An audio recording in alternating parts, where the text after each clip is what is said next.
Okay, so I want to demonstrate how I create my G-code files that then get taken out to the AKS plasma.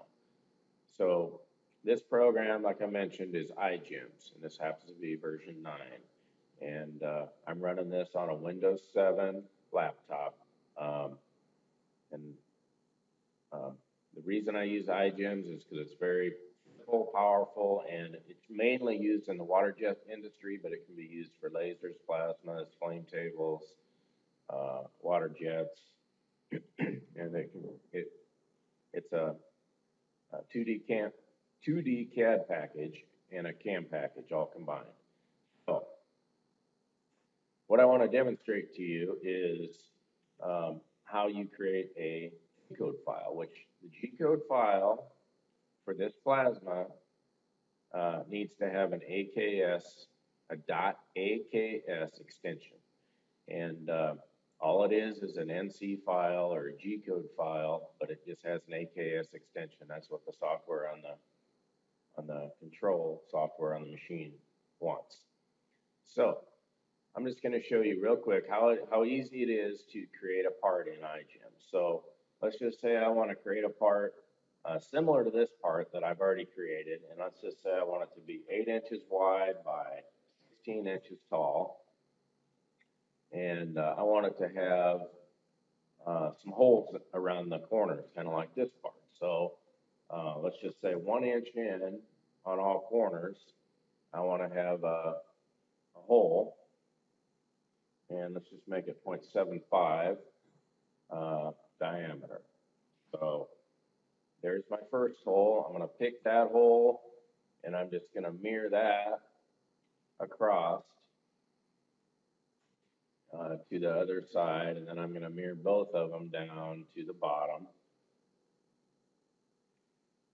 And let's say I want to put a hole out in the center. Let's say I want to put a notch in the side. So it needs to be a 1 inch radius notch. And then let's just say we want a hole out in the center that happens to be 3.5 inch diameter. Okay, so there's our part. And if I dimension it, everything will, 8 inches wide. I can change the dimension scaling and all that, but I won't right now.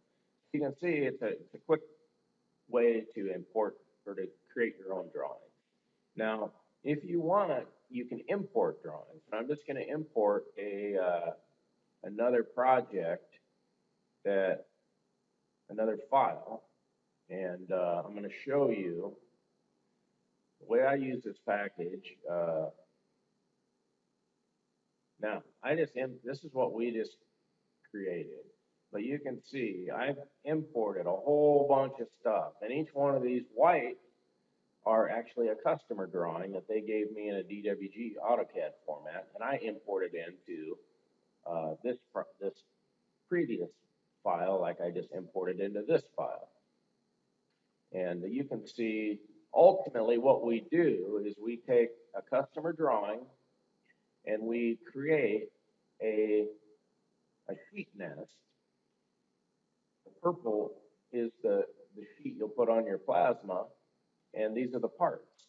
And ultimately, that's our goal, is to cut those parts. So I'm going to go through how easy it is to do that real quick. And let me just get rid of a bunch of this stuff so the screen's not as busy.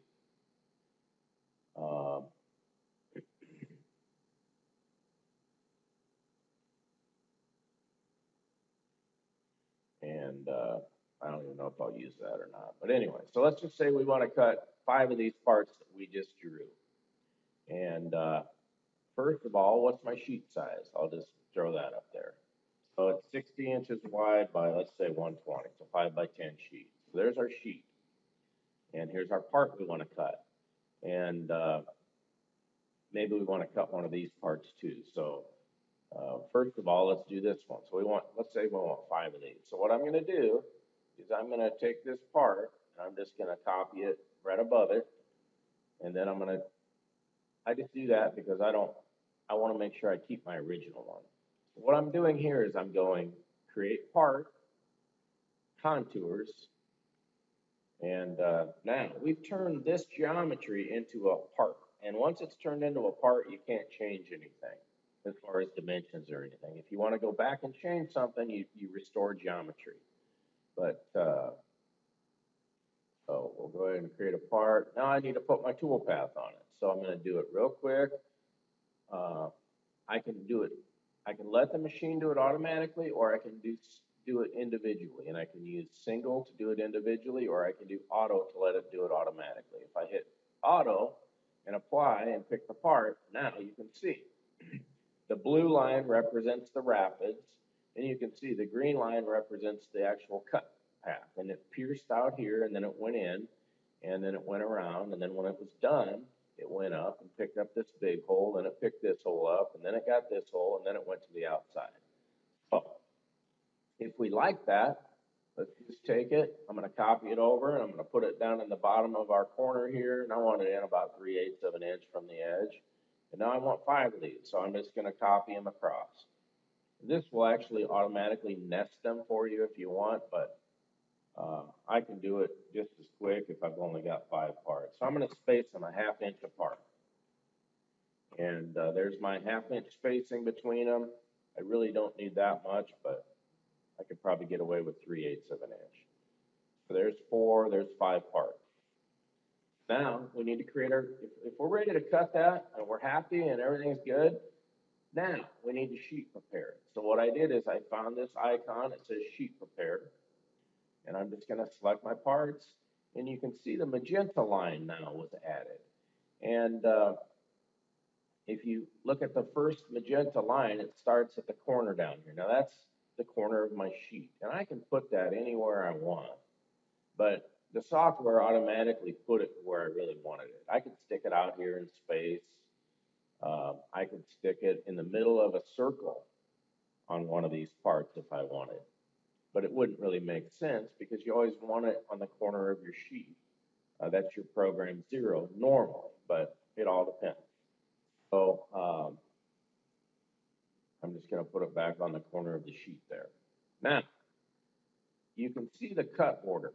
It'll cut this part first, and then it leaves this corner and crosses the part to cut the second part. Now, normally I wouldn't do that.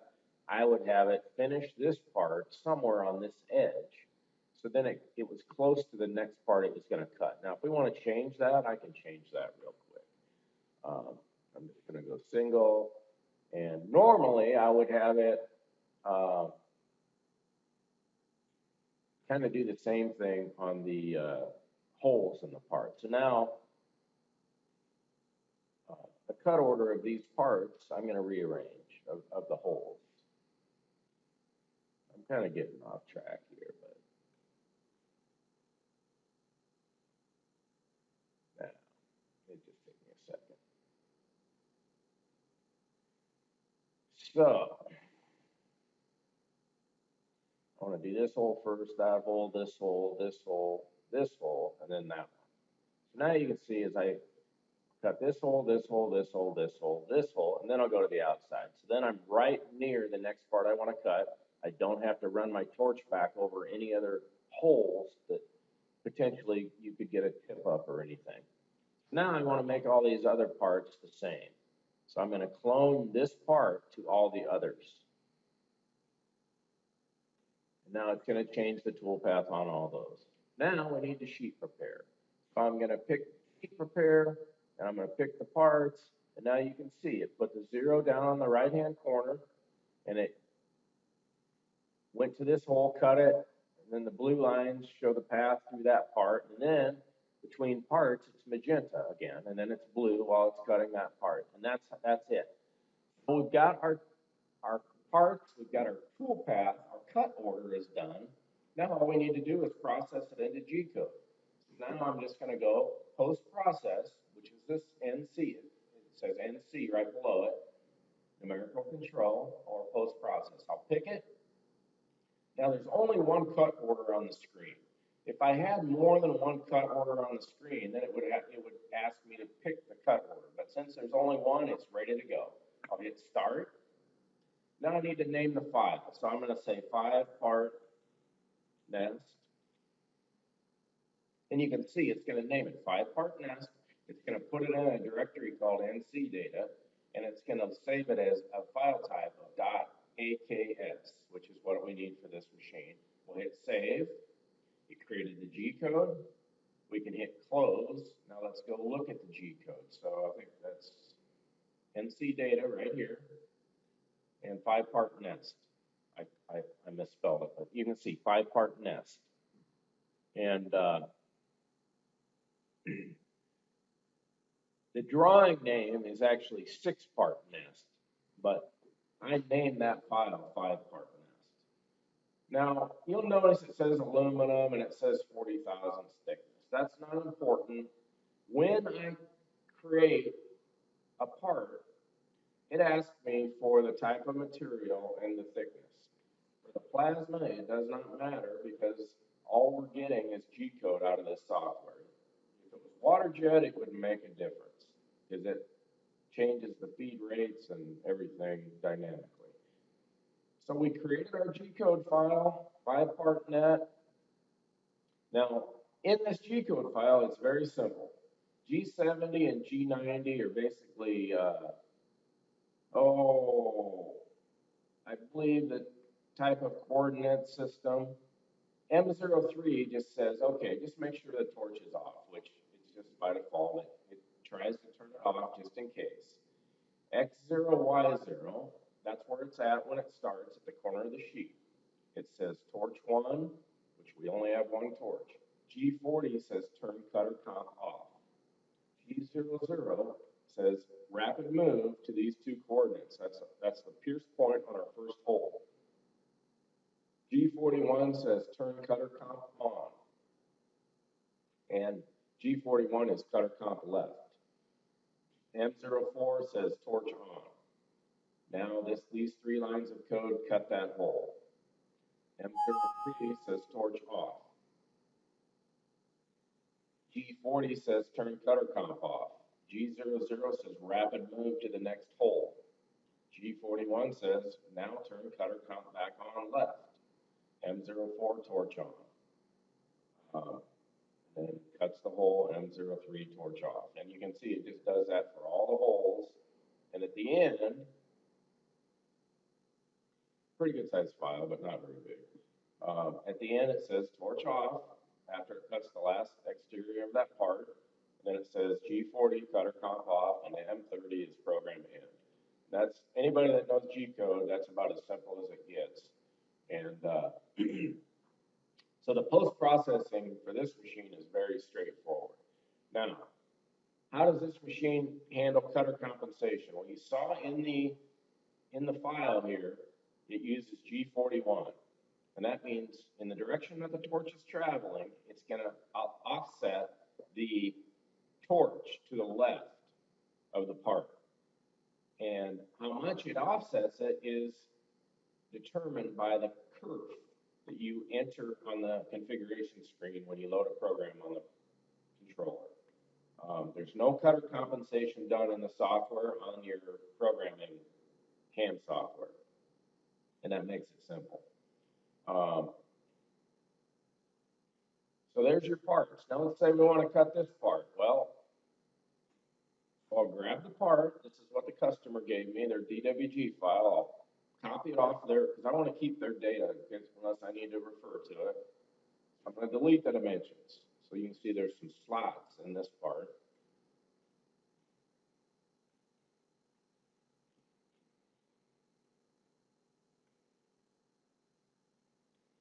Get rid of all these dimensions. All I want is the raw geometry.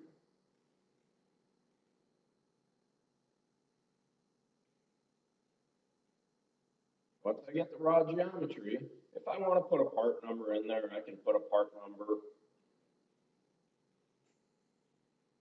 just so I can refer to it for a print that goes to the shop floor or whatever. Now I'm going to turn it into a part. Now, when I put part numbers in there, I need to identify them a little different than the raw geometry. So now I've got raw geometry, or I'm sorry, I've got a locked. Now I need to put toolpath on it. So I'm going to cut that slot. I'm going to cut that slot. I'm going to cut that slot. I'm going to cut that slot. And you can see where I click determines where it pierces. So, and then I want to cut the exterior. And I can put that wherever I want it also. Now, one thing also to note is I've got the exterior set up to tab the part. So this is where it pierces. It comes into the part. It always goes around the outside of the part clockwise. So it's starting clockwise. When it got all the way around the part, and here it comes down, it stopped before it pierced. That is a way to tab the part. So if you have small parts, you'll want to tab them so they don't fall into the grates and they don't tip up and everything, and then you just break them off. And you can make that tab small or big depending on what you're doing. So I'm going to take that tab out because this part's big. So instead of an overcut of minus 150 thousandths, I'm going to put like just plus 100 thousandths, and I'm going to redo that. Now you can see the red goes on past where we led in. So now it won't tab it. And because this part's big, you don't need it tabbed. So now I'm going to take this part, I'm going to put it over here on my sheet, and I'm just going to cut a couple of them down here in the corner.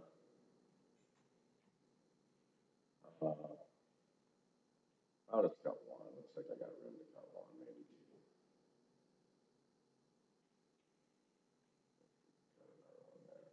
We could barely get another one in there.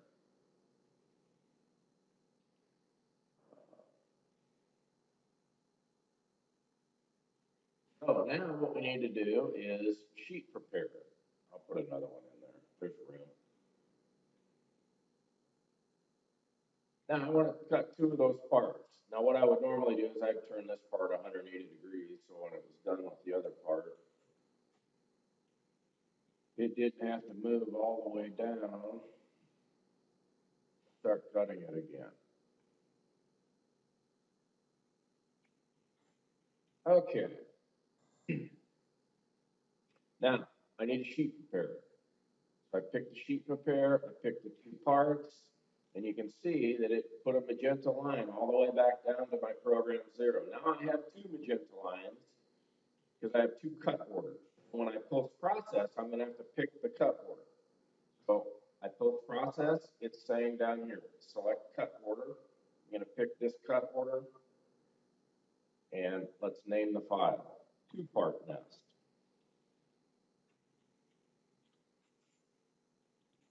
And I can say, XYZ part or whatever I want, part number, whatever. Okay, created the G code. I'll close it. Let's go look at the G code. Now we have two-part nest XYZ. There it is. And you can see in each one of these little segments, this is a part. Torch on M4, torch off. So this is cutting one of those parts.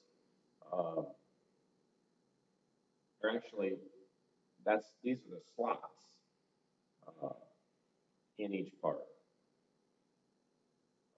But that's your program. That's how quick it is to get. Now all I need to do is take this, copy it, and put it on a flash drive or network it. If you want to Ethernet network your machine, then you can network it. And then copy that and take it out to the machine. So that's iGEMS in a nutshell. I used about 10% of it, but that's all you need to do to create parts and get your G code for the machine. It's very, that's why I like it. You can do a lot in a very short period of time, and you can take your customer drawings and import them in here, and then change them from raw geometry into a part, lay them on your sheet, organize your cut order, and create your G code. And let me just create a real simple G code file here for your guys if they want to look at it. So I'm going to create a 4x4 square, and I'm going to put a 1-inch hole out in the dead center of it. So I'm going to put a construction line on here, and we'll put a hole out here of a 1/2-inch radius. Get rid of our construction line. I'm going to turn it into a part. And now I'm going to put my toolpath on it. And we'll pierce right there, and we'll pierce right there. And now let's create the file. And we don't need to have it on a sheet either. Look where it put the zero. Put it right down there. Let's move it off to there. Actually, let's move it a known distance. So let's go put a couple construction lines on here. A lot of different ways to do this. Let's put it 1 inch and 1 inch over. So I'm going to hit sheet prepare, pick my cut order, and I'm going to replace where it put my zero, and it's going to be at the intersection of those two lines. So it's 1 inch to the lower right in each direction of both those, of that lower corner. Now let's post process it. So start, now I'm going to label this 4-inch square, 1 inch hole. And it's an AKS file. Save it. It's done. Let's go look at that file. 4-inch square, 1 inch hole. Now you'll see the code for it. And now somebody can look at it and see exactly. And let me just put some comments in here. I'll send this to you guys.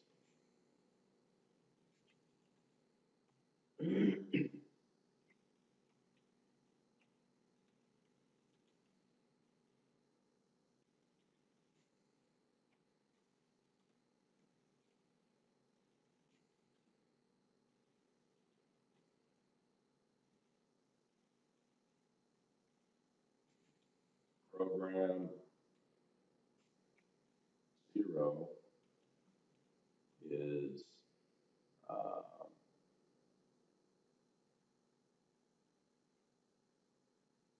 1 inch below and to the right of the lower right corner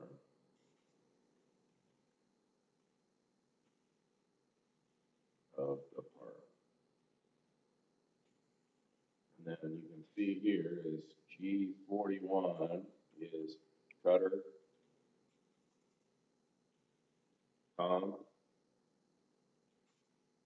compensation, left.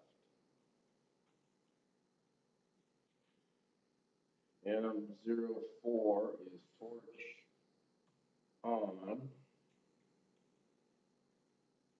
M03 is torch off.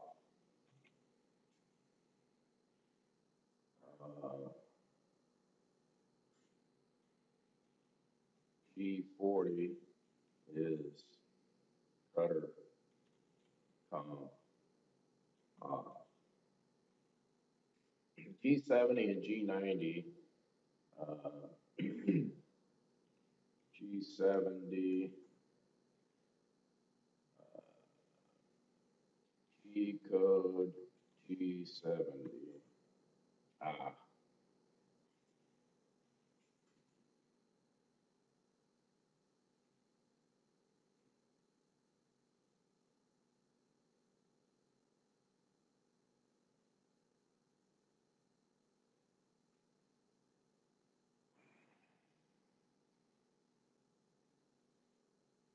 Yeah, I don't remember what those are, but it has to do with the coordinate system.